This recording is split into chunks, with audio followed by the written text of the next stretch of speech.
আজকে থেকে প্রায় 4014 বছর আগের কথা। আজকে থেকে যখন আমরা লেকচার দিচ্ছি, এখন থেকে প্রায় 4014 বছর আগের কথা, মানে প্রায় 4000 বছর আগের কথা। হিসেবটা মেলানো হয়েছে এভাবে যে ঈসা আলাইহিসসালাম এবং মুহাম্মদ সাল্লাল্লাহু আলাইহি ওয়াসাল্লামের যে উম্মত, এর মধ্যে ডিস্টেন্স ছিল 570 বছরের মতো। আবার মুহাম্মদ সাল্লাল্লাহু আলাইহি ওয়াসাল্লামের উম্মতের 1444 বছর চলে গেছে, এটা কাউন্ট করা যায়। আর এর আগে ঈসা আলাইহিসসালাম থেকে ইব্রাহিম আলাইহিসসালামের ডিস্টেন্সটা হচ্ছে 2000 বছর। এই ক্যালকুলেশন করলে বোঝা যাচ্ছে যে প্রায় 4000 বছর আগের কথা, বা 4014 বছর আগের কথা। গল্প শুনতে আমাদের ভালো লাগে তো নাকি? গল্পের মাধ্যমে অনেক কিছু জানা যায় আর কি। আজকে গল্পটা কিন্তু একটু ইউনিক। আজকে থেকে প্রায় 4014 বছর আগের কথা। একটা চমৎকার সভ্যতা ছিল, ঐতিহাসিক সভ্যতা, তার নাম ছিল ব্যাবিলন। এটা ইরাকে ছিল, সেখানে বাবেল নামে একটা শহর ছিল। আমরা অনেকে জানি না যে বর্তমান বাগদাদ হচ্ছে সেই বাবেল নগরী। বর্তমান বাগদাদ হচ্ছে সেই বাবেল নগরী। আর বাবেল সম্পর্কে আল কোরআনে কিন্তু আয়াত আছে। আল কোরআন এমন একটা কিতাব, বিস্ময়কর কিতাব, যেখানে সবকিছুই নাজিল করা হয়েছে। তো আল্লাহ পাক সূরা কাহফে তো বলেছেন, ওয়ালাকাদ সাররাফনা ফি হাযাল কুরআন লিন-নাসি মিন কুল্লি মাসাল। আমি এই কোরআনে মানব জাতির জন্য প্রত্যেকটা বিষয়কেই ব্যাখ্যা করেছি। ওয়া নাযালনা আলাইকাল কিতাবা তিবয়ানান লিকুল্লি শাই। হে নবী, আমি আপনার প্রতি এমন একটা কিতাব নাজিল করেছি যেটা তিবয়ানান লিকুল্লি শাই, প্রত্যেকটা বিষয়কে ব্যাখ্যা করে। যারা আহলে কোরআন ভ্রান্ত আকীদার অনুসারী, তারা কিন্তু এই আয়াত থেকেই দলিল পেশ করে যে কোরআন তো তিবয়ানান লিকুল্লি শাই, প্রত্যেকটা বিষয়ের ব্যাখ্যা। তার নতুন করে হাদিসের কি প্রয়োজন আছে? এটা আমাদের আলোচনার টপিক না, আমরা ওদিকে যাচ্ছি না। তো আল্লাহ পাক কোরআনে কিন্তু বাবেল নগরীর কথা বলেছেন। সূরাতুল বাকারার 101-2 এই আয়াতগুলোতে আছে। এই বাবেল নগরী তৎকালীন সময়ে জাদুবিদ্যার একটা আকড়া ছিল আর কি। এর আগে আমরা জানি সুলাইমান আলাইহিস সালামের সময় ওই হারুত আর মারুত দুজন ফেরেশতাকে দিয়ে মানুষকে পরীক্ষা করা হয়েছিল। এই ঘটনাটা সূরা বাকারার 101-2 এই আয়াতগুলোর মধ্যে আছে, দেখে নিয়েন। আমি রেফারেন্সগুলো বলে দিলাম। এখানে এই বাবেল নগরীর কথাটা আছে, ঠিক আছে? তো এই নগরীতে প্রায় 4014 বছর আগে একটা ফুটফুটে সুন্দর শিশু জন্ম নেয় আর কি। দেখতে খুবই সুন্দর, অমায়িক, দেখলেই মানে মন কেড়ে নেয়ার মতো সুন্দর। এমন কিছু বাচ্চা থাকে কিন্তু দেখলে আদর করতে ইচ্ছা করে, মন কেড়ে নেয়ার মতো, ইউনিক, সবার চেয়ে আলাদা। এবং জন্ম নিয়েছে সে এমন একটা পরিবারে, যেই পরিবার তৎকালীন সময়কার যে জালেম শাসক নমরুদ, তার প্রধান পুরোহিত, তার নাম আজার। তৎকালীন বাবেলের শাসনকর্তার নাম হচ্ছে নমরুদ এবং তার প্রধান পুরোহিতের নাম আজার। তার ঘরেই জন্ম নিয়েছেন এই তাওহীদের শেকর ইব্রাহিম আলাইহিস সালাম। আল্লাহ পাকের কি মানে, আল্লাহ পাক কি না করতে পারেন? যেখানেই আবু জেহেল, সেখানেই মুহাম্মদ সাল্লাল্লাহু আলাইহি ওয়াসাল্লামের জন্ম হয়। যেখানেই নমরুদ, সেখানেই ইব্রাহিমের মতো মানুষ আসেন। যেখানেই ফেরাউন, সেখানে আবার মূসা আসেন। মূসাকে আল্লাহ রাব্বুল আলামিন ফেরাউনের ঘরেই মানুষ করলেন। ইব্রাহিম আলাইহিস সালামকে আল্লাহ পাক আজারের ঘরেই মানুষ করলেন। আজকে আমরা দেখি এরকম সিটি অফ আখিরুজ্জামানে কিছু কিছু দিনী বোন চেহারা না দেখানোর জন্য আন্দোলন করছে। চিন্তা করতে পারেন, যেখানে যত বেশি জাহিলিয়াত, সেখানে তত পাক্কা মুসল্লি জন্ম নিবে, মুমিন জন্ম নিবে ইনশাআল্লাহ। যেখানে যত বেশি জাহিলিয়াত, সেখানে তত শক্তিশালী মুমিনদের জন্ম হবে ইনশাআল্লাহ। তো এখন তৎকালীন নমরুদ যে সভ্যতার অধিবাসী ছিল, এই সভ্যতাটাকে আমরা বলি কালাডীয় সভ্যতা। এটাকে কালাদীয় সভ্যতা বলা হয়। এটা মূলত জাদুর জন্য একটু বিখ্যাত ছিল, যেটা রেফারেন্স আমি দিলাম সুলাইমান আলাইহিস সালামের যুগ থেকে। এখানে আজারের ঘরে জন্ম নিয়েছেন আমাদের নবীগণের পিতা, মুসলিম জাতির পিতা ইব্রাহিম আলাইহিস সালাম। সুবহানাল্লাহ। বলা বাহুল্য যে নমরুদ কিন্তু 400 বছর বেঁচে ছিল, এবং 400 বছর হায়াত পাওয়ার পরে সে মনে করছিল যে সে কখনো মারা যাবে না। এরপরেই সে নিজেকে খোদা দাবি করা শুরু করেছে আর কি। এই বাচ্চা ছেলেটা বড় হতে লাগলো। যারা সমাজকে পরিবর্তন করে তারা কিন্তু সমাজের স্রোতে গা ভাসায় না। নবী সাল্লাল্লাহু আলাইহি ওয়াসাল্লামের জন্মটা একটু মিলাই এটার সাথে। আমাদের নবীও ঠিক এরকমই একটা সমাজে জন্ম নিয়েছেন। ইব্রাহিম আলাইহিস সালাম যেমন জন্ম নিয়েছেন শিরকে ভরা সমাজে, চতুর্দিকে মূর্তি পূজা হচ্ছে, ইভেন তার বাসায় তার বাবা হচ্ছে মূর্তি পূজারীদের সর্দার, তার ঘরে তিনি জন্ম নিয়েছেন। ঠিক তেমনি রাসূল সাল্লাল্লাহু আলাইহি ওয়াসাল্লাম যে মক্কায় জন্ম নিয়েছেন, সেই মক্কা ছিল শিরকের আকড়া। সেখানে লাত, উজ্জা, হবল, মানাতের পূজা হতো, সুদ ছিল, জিনা ছিল, ব্যভিচার ছিল, মাদক ছিল, গোত্রীয় হানাহানি ছিল, নারীর অবমাননা ছিল। এরকম আইয়ামে জাহিলিয়াতেও নবী সাল্লাল্লাহু আলাইহি ওয়াসাল্লাম জন্ম নিয়েছেন। নবী সাল্লাল্লাহু আলাইহি ওয়াসাল্লাম, ইব্রাহিম আলাইহিস সালাম, দুজনের চেহারাও একরকম ছিল। দুজনের চেহারার গঠনটাও একরকম ছিল, দেহের গঠনও একরকম ছিল। মেরাজের রাতে নবী সাল্লাল্লাহু আলাইহি ওয়াসাল্লাম দেখে এসেছিলেন যে ইনি কে, যাকে দেখতে হুবহু আমার মতো লাগছে। জিবরাইল আলাইহিস সালাম বলেছেন ইনি আপনার পিতা ইব্রাহিম আলাইহিস সালাম। সুবহানাল্লাহ। ঠিক তেমনি আমরা খেয়াল করে দেখি যে জীবনের যে চড়াই উতরাই, পারিবারিক জীবন, সামাজিক জীবন, হিজরতের জীবন, দিন প্রতিষ্ঠা ইত্যাদি, প্রত্যেকটা ডিপার্টমেন্টেও ইব্রাহিম আলাইহিস সালাম আর মুহাম্মদ সাল্লাল্লাহু আলাইহি ওয়াসাল্লামের মধ্যে একটা চরম মিল আছে। এটা আমরা আস্তে আস্তে এই গল্পের ভিতরে গেলে বুঝতে পারবো। আর এই কারণেই হয়তোবা আল্লাহ ভালো জানেন, এই কারণেই হয়তোবা আমরা যখন তাশাহুদের পর দরুদ পড়ি, আমরা দরুদের মধ্যে অন্য নবীর নাম নিচ্ছি না, আমরা মুহাম্মদ সাল্লাল্লাহু আলাইহি ওয়াসাল্লামের সাথে ইব্রাহিম আলাইহিস সালামের নাম নিচ্ছি। হতে পারে এটা একটা কারণ, আল্লাহ ভালো জানেন। এখন এরকম পরিবেশে বড় হতে লাগলেন ইব্রাহিম আলাইহিস সালাম। আমি একটু আগে বলেছি যারা সমাজকে পরিবর্তন করে তারা কখনো সমাজের জাহিলিয়াতের স্রোতে গা ভাসায় না।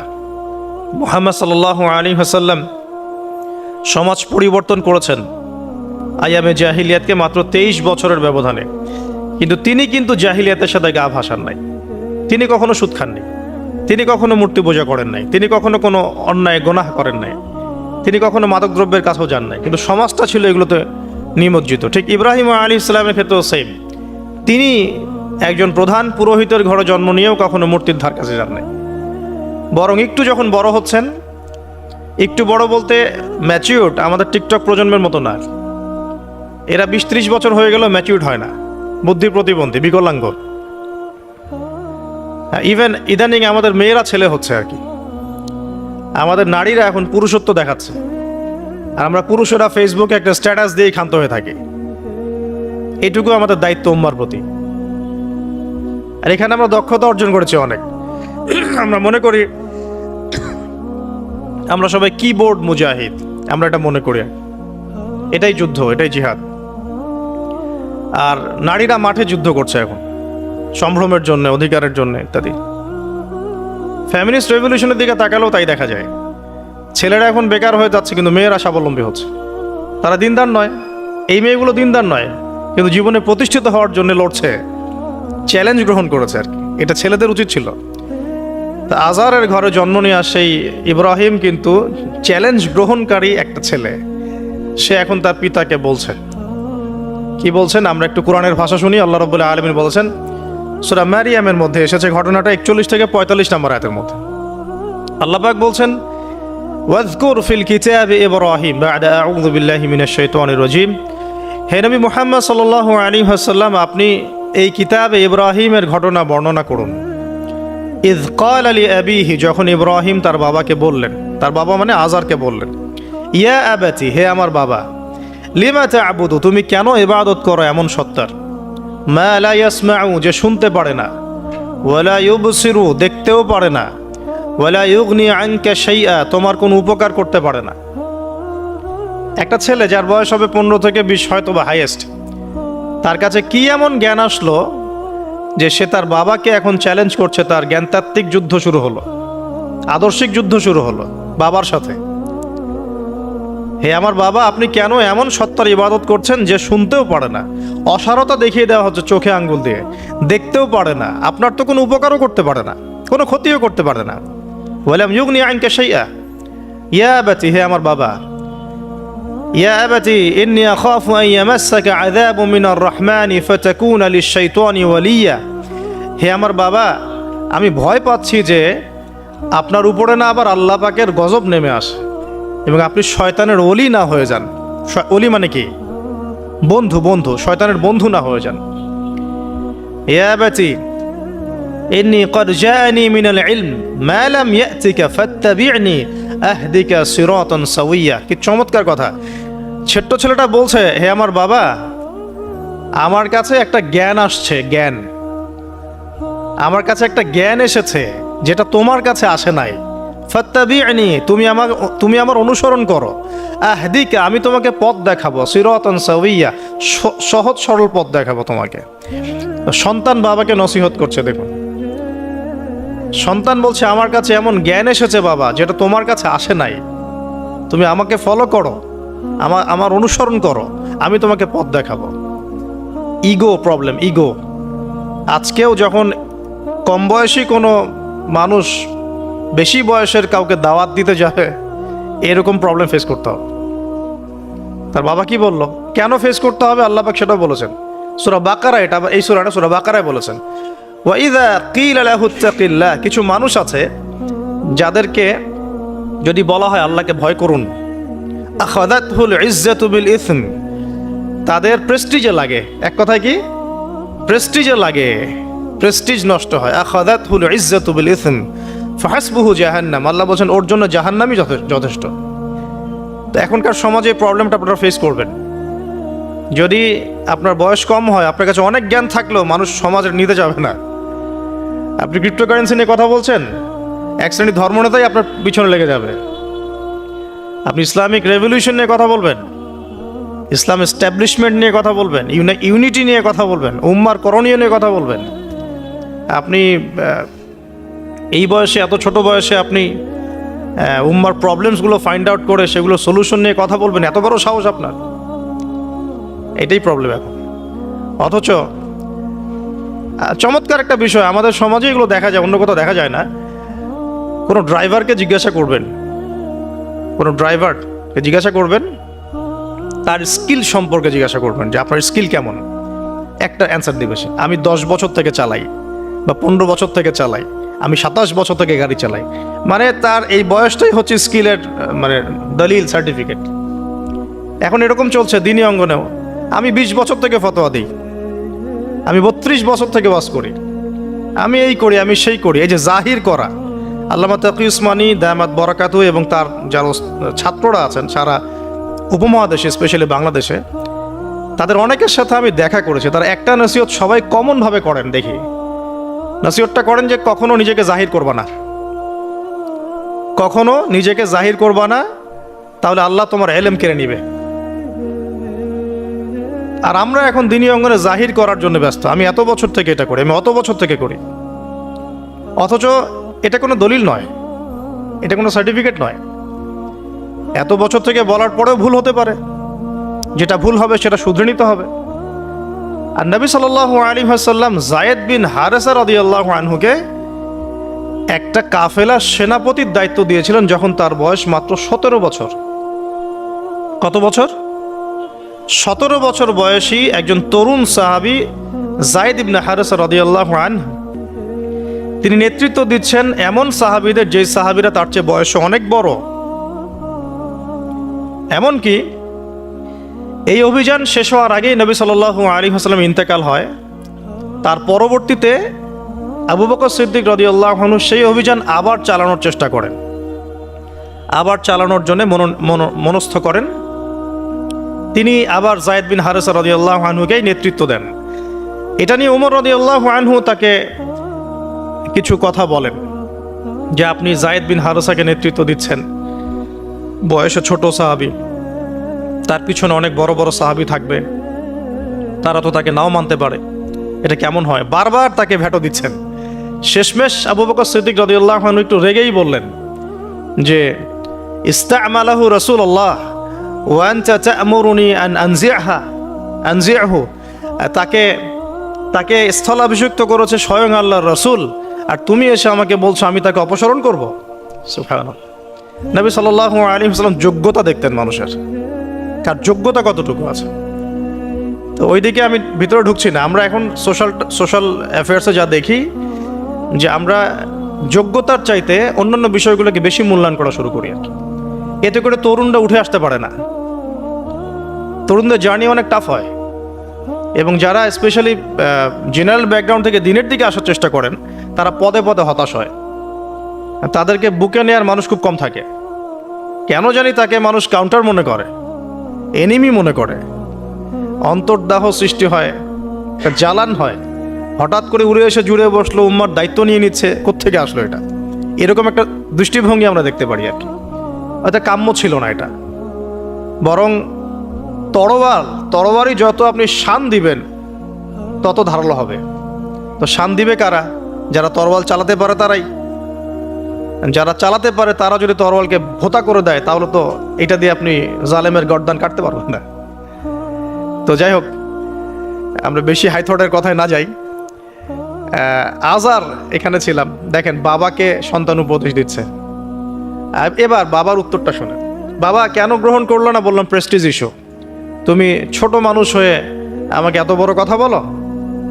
হ্যাঁ, তখন বাবা বলছেন, আনতা রাগিবুন আনতা আন আলিহাতিনা ইয়া ইব্রাহিম। হে ইব্রাহিম, তুমি কি আমাদের ইলাহগুলো, উপাস্যগুলো থেকে মুখ ফিরাচ্ছ? তুমি কি আমাদের উপাস্যগুলো থেকে মুখ ফিরিয়ে নিচ্ছ?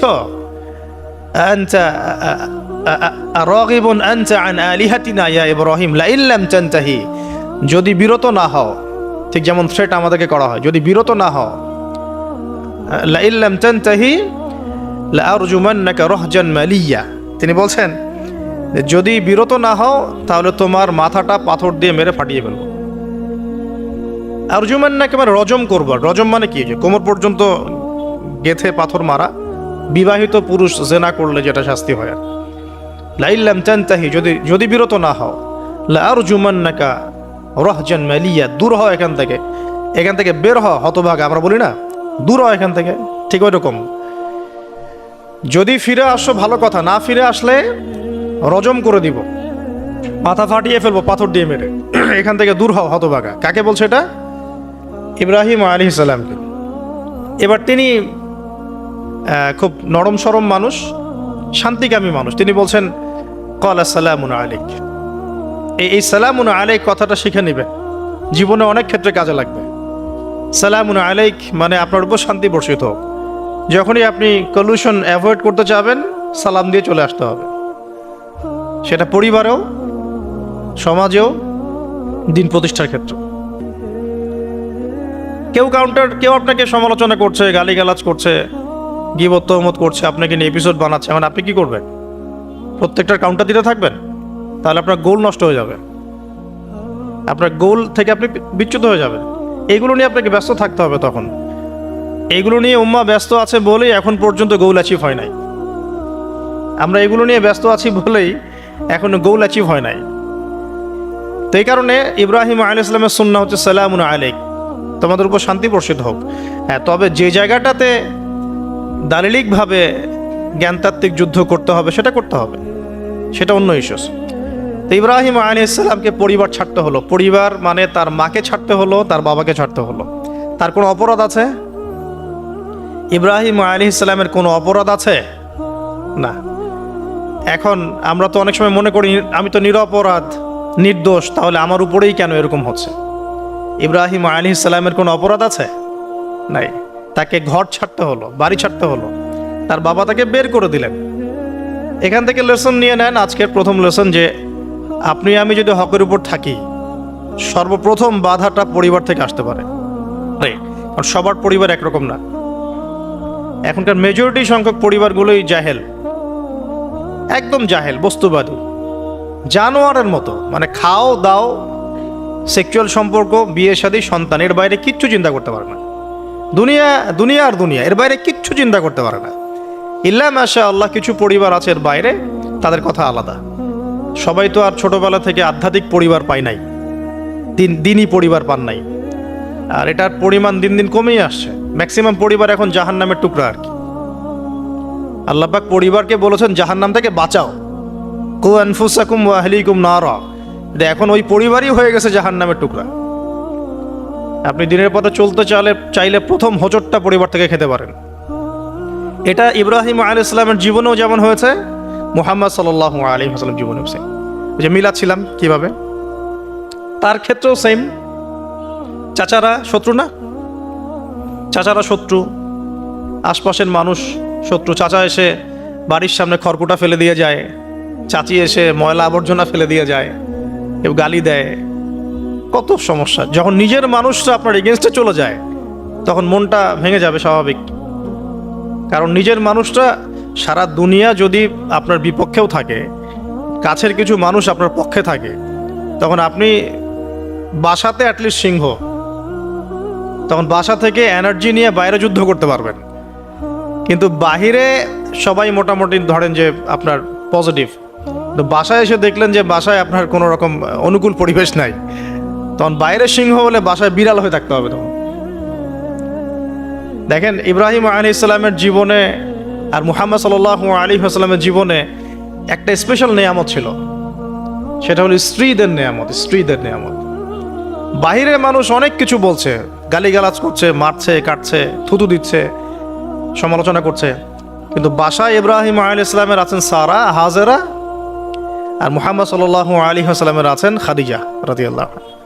অ্যাটলিস্ট বাসায় আপনি একটা কি বলবো যে বড় একটা প্রশান্তির জায়গা আপনার বাসায় আছে। তো এটা একটা বড় নিয়ামত যেটা ইব্রাহিম আলাইহিস সালাম এখন হারালেন কিভাবে? বাবা বাসা থেকে বের করে দিল। এখান থেকে বুঝতে হবে যে দিনের পথে চলতে গেলে প্রথম বাধা পরিবার থেকে আসতে পারে।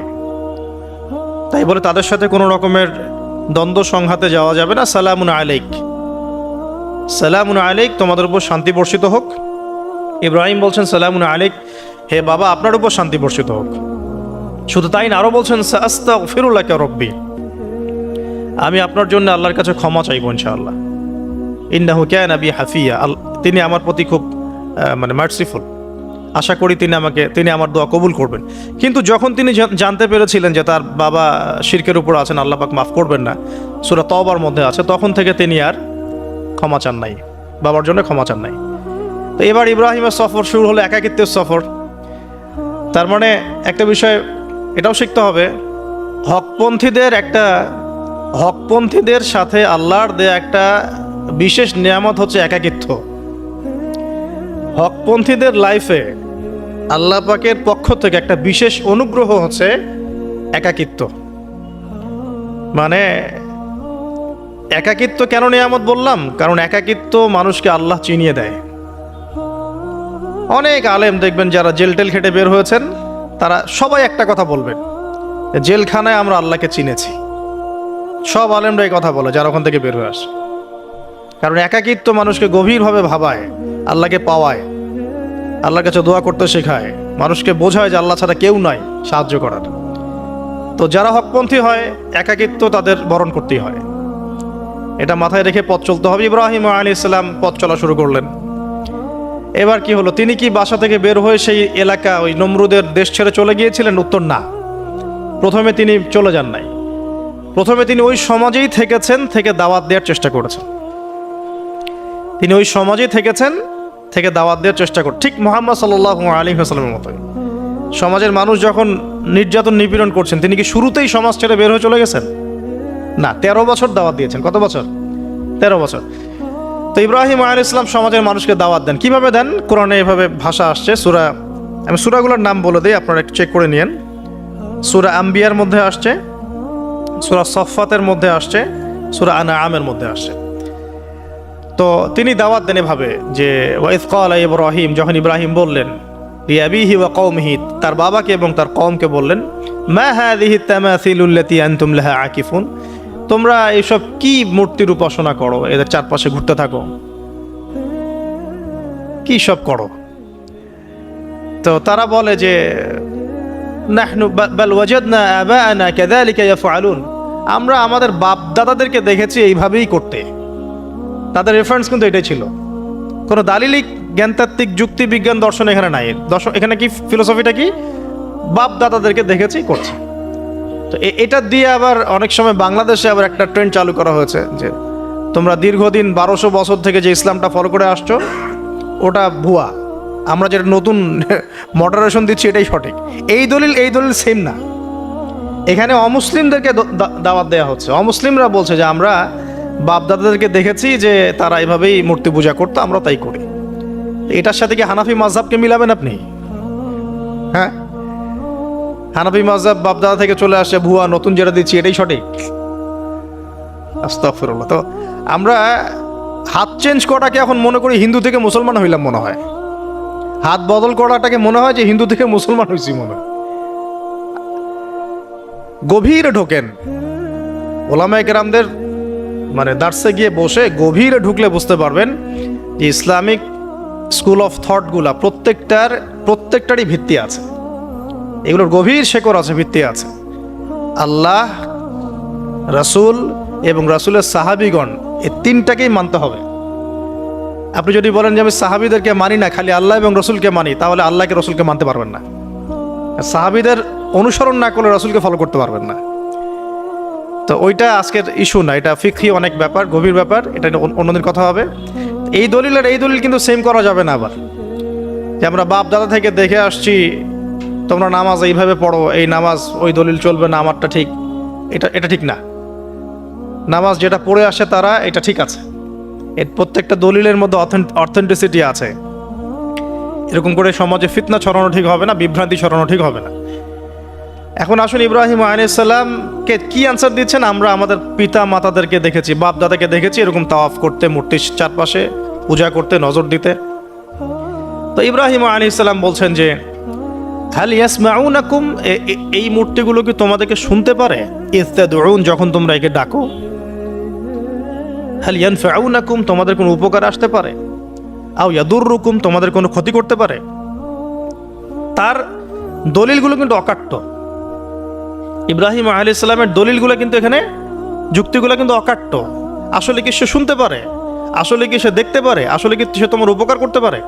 তাদের কিন্তু কিছু বলার নাই এখানে।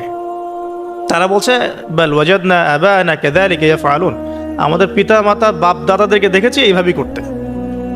ইব্রাহিম আলাইহিস সালাম বলছেন যে ইন্নাকুম আনতুম লাফি দালালিম মুবিন, তোমরা তো সুস্পষ্ট বিভ্রান্তির মধ্যে আছো তাহলে। তো এরকম আরো অনেক আয়াত আছে সূরা সাফফাতের মধ্যেও, ওয়া ইন্না মিন শিআতিহি লা ইব্রাহিম ইয জাআ রাব্বাহু বিকলবিন সালিম ইয ক্বালা লিআবিহি ওয়া কওমিহি মাযা তা'বুদুন, তোমরা কিসের ইবাদত করো? আইফকান আলিহাতান দুনাল্লাহি তুরিদুন, তোমরা কি আল্লাহ সম্পর্কে মিথ্যা আরোপ করতে চাচ্ছ? ফামা যন্নুকুম বিরাব্বিল আলামিন, আল্লাহ রাব্বুল আলামিন সম্পর্কে তোমাদের কি ধারণা? এভাবে তিনি তার কওমকে দাওয়াত দিতে লাগলেন। কিন্তু তাদের কওমের দলিল একটাই ছিল, বাপ দাদাদেরকে দেখেছি এভাবে মূর্তি পূজা করতে, তাই করি। সনাতন, এটা ছিল কি সনাতন থটস। অথচ সর্বপ্রথম এটা শুরু হয় কোন নবীর আমল থেকে? নূহ আলাইহিস সালাম। নূহ আলাইহিস সালামের যুগের মানুষ সর্বপ্রথম এই মূর্তি পূজা শিরক করেছে। এর আগে মূর্তি পূজা ওয়ার্ল্ডে ছিল না, নূহ আলাইহিস সালামের যুগ থেকে শুরু হয়েছে। তাহলে এটাকে আমরা সর্বোচ্চ পর্যায়ে সনাতন বলতে পারি না। তারও আগে যে সময় চলে গেছে, ওই সময় মানুষ তাওহীদপন্থী ছিল আদম আলাইহিস সালামের যুগে, তখন মানুষ এই কাজ করতো না। শুরুটা কেমন করে হলো? ভালো উদ্দেশ্যেই শুরু হয়েছিল, ভালো মনে করে। কেমন? যে মানুষ এরকম চিন্তা করে নিয়েছিল যে এই মানুষগুলো লাত, উজ্জা, হবল, ইয়াগুথ, ইয়াউক, নাসর, ইয়াগুথ, ইয়াউক, নাসর, এই ভালো মানুষগুলো আল্লাহর খুব নেককার বান্দা ছিলেন। তাদের স্ট্যাচু তৈরি করা যায়, তৈরি করলে কি হবে? এগুলোকে দেখলে আমাদের আগ্রহ জন্মাবে ইবাদত করার ব্যাপারে। এটা ছিল ওদের থটস। শয়তান এভাবেই তাদেরকে ইনফ্লুয়েন্স করেছিল আর কি, তারা তাই করলো।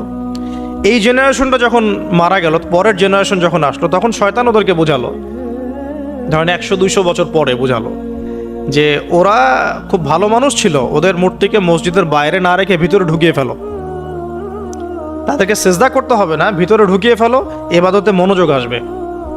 পরের জেনারেশন এই কাজটাই করলো। থার্ড জেনারেশনকে শয়তান বোঝালো যে সরাসরি ওদের কাছে চাইলেই হবে, তারা আল্লাহ পাকের অনেক কি আনুগত্যপ্রাপ্ত নৈকট্যপ্রাপ্ত বান্দা। সরাসরি তাদের কাছে চাইলেই হবে, আল্লাহর কাছে চাওয়া এখানে চাওয়া একই কথা, ওখানে সেজদা করা এখানে সেজদা করা একই কথা। এখান থেকে শুরু হলো সরাসরি স্ট্যাচু ওয়ার্শিপ, সরাসরি স্ট্যাচু ওয়ার্শিপিং এখান থেকে শুরু হয়েছে। তো আমরা আমাদের হিন্দু ভাই বোন যারা আছেন, আমাদের আশপাশে অমুসলিম ভাই বোন, তাদের প্রতি সম্মান রেখেই এই হিস্ট্রিগুলো পড়তে বলবো আর কি, এবং যুক্তি দর্শনগুলো খুঁজতে বলবো। আসলে কি তারা শুনতে পায়? আসলে কি সে আমার কোনো উপকার করতে পারে? আসলে কি সে আমার কোনো ক্ষতি করতে পারে? আসলে কি সে সৃষ্টিকর্তার প্রতিমূর্তি হতে পারে কিনা? তো আমরা এটা আহ্বান জানাবো, আমরা কারো ধর্মীয় অনুভূতিতে আঘাত করব না। ইসলাম আমাদেরকে এটা শিখায় না। ইসলাম এটা শিখায় যে মানুষকে হিকমার সাথে প্রজ্ঞার সাথে দাওয়াত দেয়া, যাতে করে তারা জাহান্নামের রাস্তা থেকে ফিরে আসতে পারে ইনশাআল্লাহ। এখন আসুন, আরও একটা দাওয়াত ইব্রাহিম আলাইহিস সালাম তার কওমকে দিলেন। সেটা কি? এবার এখানে সমাজের মানুষের সাথে ওই সমাজের ধর্ম নেতারাও ছিল। সমাজে কিন্তু কয়েক শ্রেণীর মানুষ থাকে, মানে সামাজিক নেতা, ধর্মনেতা, রাষ্ট্রনেতা। তো রাষ্ট্রনেতা পর্যায়ে এখনো ইব্রাহিম আলাইহিস সালাম যান নাই, এখন সমাজ নেতা আর ধর্মনেতা চলছে আর কি। এবার ধর্মনেতা আসলো, এসে ধর্মনেতারা তাকে বোঝানোর চেষ্টা করলো যে এই আসমানের তারা, চাঁদ, সূর্য, প্রকৃতি, গাছপালা, এগুলো ইলাহ, এগুলোর ইবাদত করা যায়। এই ঘটনা আল্লাহ রাব্বুল আলামিন সূরা আনআমের মধ্যে বলেছেন। তো ইব্রাহিম আলাইহিস সালামকে তারা দেখাচ্ছে, এটা আরবীয় একটা কাব্যিক ভাষায় কোরআনে এসেছে, চমৎকার ভাষায়, যে ফালাম্মা জান্না আলাইহিল লাইল, যখন তার উপর রাত আচ্ছাদিত হলো, রাআ কাওকাবা, তখন ইব্রাহিম আলাইহিস সালাম কি দেখলেন? আকাশে তারা দেখলেন। ঠিক আছে, তারা দেখলেন। মূর্তি পূজার এখানেই আছে, ধর্মনেতারাও এখানেই আছে। তো তিনি বলছেন হাযা রব্বি, এটা আমার রব। ফালাম্মা ফালা, যখন তারকাগুলো অস্তমিত হলো, ক্বালা লা উহিব্বুল আফিলিন, আমি তো অস্তমিত যাওয়া জিনিসকে পছন্দ করি না। রব তো অস্তমিত যাবে না, এখানেও যুক্তি লাগবে, তো আমার ফিলোসফি লাগবে, আমার এখানে দর্শন লাগবে, এখানে তো আমাকে মানে প্রজ্ঞা দিয়ে বোঝাতে হবে। এটা তো অস্তমিত হয়ে গেল, এটা তো রব হতে পারে না। ফালাম্মা রাআল কামারা বাযিগান, যখন সে চাঁদকে দেখলো জলজল করছে একদম। আর এখনকার চাঁদ দেখা আগের চাঁদ দেখা তো এক না, এখন তো আমরা চাঁদের আলোই খুঁজে পাই না, তখনকার চাঁদ তো অন্যরকম। বাযিগান মানে জলজল করছে। তখন তিনি বললেন হাযা রব্বি, এটা আমার রব। তখন ফালাম্মা ফালা, যখন এটাও অস্তমিত হয়ে গেল, তিনি বলছেন লাইল্লাম ইয়াহদিয়ানি রব্বি লাকুনান্না মিনাল কওমিদ দাল্লিন, আল্লাহ যদি আমাকে হেদায়েত না দেন তাহলে আমি এই দল্লিনদের অন্তর্ভুক্ত হয়ে যাব। ইব্রাহিম আলাইহিস সালাম বলছেন ফালাম্মা রাআ শামসা বাযিগাতান, যখন এবার সূর্যকে দেখলেন দিনের বেলা, এটা তো আরো বড়। হাযা রব্বি হাযা আকবার, এটা আমার রব, এটা সবচেয়ে বড়। হাযা আকবার, এটা সবচেয়ে বড়। ফালাম্মা আফালাত, এটা যখন অস্তমিত হয়ে গেল, তখন তিনি বলছেন এই কথাটা যে ইয়া কওমি ইন্নী বারিউম মিম্মা তুশরিকুন, হে আমার কওম, তোমরা যেগুলোকে দিয়ে আল্লাহর সাথে শরিক করছো, এখান থেকে আমি আমার চেহারাকে ফিরিয়ে নিলাম। সুবহানাল্লাহ। তখন তিনি এই কথাটা বলেন ইন্নী ওয়াজ্জাহতু ওয়াজহিয়া লিল্লাযী ফাতারাস সামাওয়াতি ওয়াল আরদা হানিফা ওয়া মা আনা মিনাল মুশরিকিন, আমি আমার চেহারাকে ফিরিয়ে নিচ্ছি এই আসমান সমূহ এবং জমিনের সৃষ্টিকর্তার দিকে, এবং আমি মুশরিকদের অন্তর্ভুক্ত নই। ইন্না সলাতি ওয়া নুসুকি ওয়া মাহইয়ায়া ওয়া মামাতি লিল্লাহি রাব্বিল আলামিন, আমার সলাত, আমার কুরবানি, আমার স্যাক্রিফাইস, আমার জীবন, আমার ফুল লাইফ, আমার মৃত্যু, সবকিছু কার জন্যে? জগৎসমূহের প্রতিপালক আল্লাহর জন্যে। লা শারীকা লাহু, তার কোনো শরিক নাই। ওয়া বিযালিকা উমিরতু, এই একনিষ্ঠভাবে তার ইবাদত করার জন্যই আমি আদিষ্ট হয়েছি।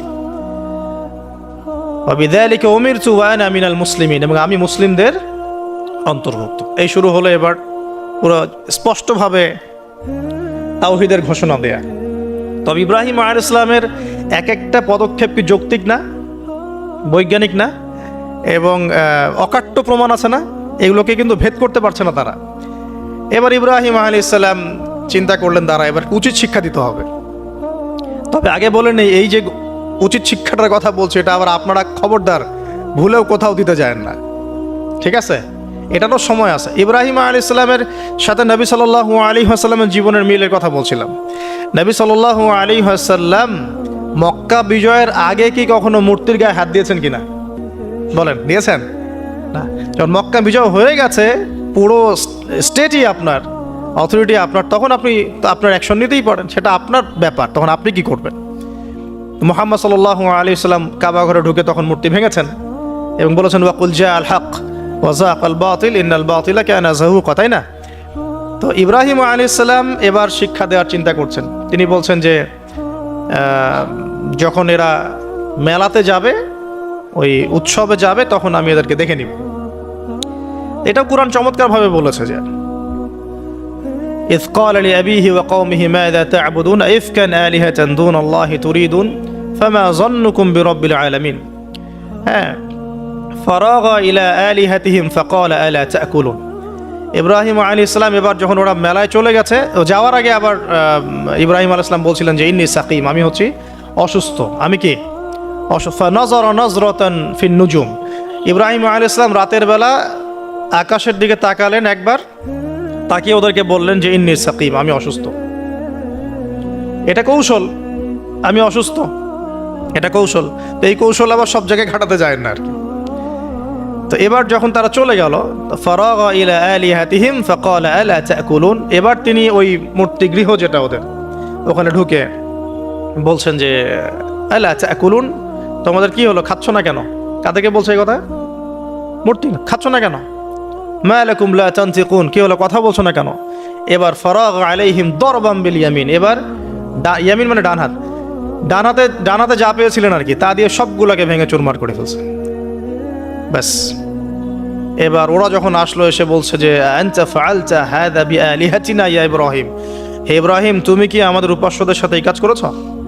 ইব্রাহিম বলছেন লা বাল ফাআলাহু কাবীরুহুম হাযা, বরং এই বড়টা এই কাজ করছে। এর মধ্যে সবচেয়ে বড় যেটা আছে এই ব্যাটার কাজ, আমি করি নাই, আমি তো করি নাই। তখন ওরা তো এটা তো হতভম্ব হয়ে গেল, যে সে বলছে যে তুমি তো জানো, তুমি তো খুব ভালো করেই জানো যে তারা কথা বলতে পারে না, নড়াচড়া করতে পারে না, কিছুই করতে পারে না। তখন তিনি বললেন তাহলে তোমরা কেন এমন ইলাহের উপাসনা করো যে কথাও বলতে পারে না, শুনতেও পারে না, দেখতেও পারে না, তোমার উপকারও করতে পারে না, ক্ষতিও করতে পারে না। কিন্তু এবারও কিন্তু যুক্তি নাই, কোনো তাদের কাছে কোনো দলিল নাই, কোনো প্রমাণ নাই, কোনো যুক্তি দর্শন কিচ্ছু নাই। এবার শুরু হলো জুলুম। জালেমের কাজ কি? যুক্তি, জ্ঞান, দর্শন, বিজ্ঞান এগুলো দিয়ে যখন পরাস্ত, এগুলো দিয়ে পারছি না, এবার পেশি শক্তি। এবার কি? পেশি শক্তি। ব্যাস, এবার পেশি শক্তি। ইব্রাহিম আলাইহিস সালামকে নিয়ে যাওয়া হচ্ছে নমরুদের দরবারে। এবার চলো, এবার তোমার আজকে খবর আছে। এবার পুরো রিমান্ড হবে 7 দিনের। একদিন রিমান্ড হলেই অবস্থা খারাপ হয়ে যাওয়ার কথা। ইব্রাহিম আলাইহিস সালামকে এবার নিয়ে যাচ্ছে ধরেন নমরুদের কাছে।